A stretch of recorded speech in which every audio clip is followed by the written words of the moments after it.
Екипата на Кожув од Гевгелија ги започна подготовките за пролетната полусезона од втората македонска фудбалска лига, но со променет лик. Клубот има нов тренер, на место на Филип Деспотовски пристигна Славчо Георгиевски Тупан, кој ќе биде нов кормилар на тимот во пролетниот дел.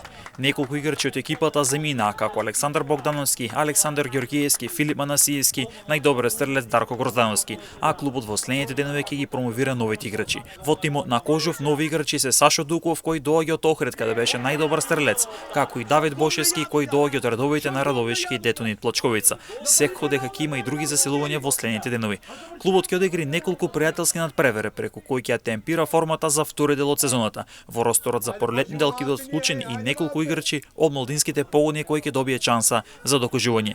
Кожув презимува на делба на 8-то место на табелата заедно со екипата на Скопје со по 22 освоени бодови, а пролетниот дел ќе го отвори против Каменица Саса на гостински терен. Пролетниот дел од втората лига започува на 15 февруари.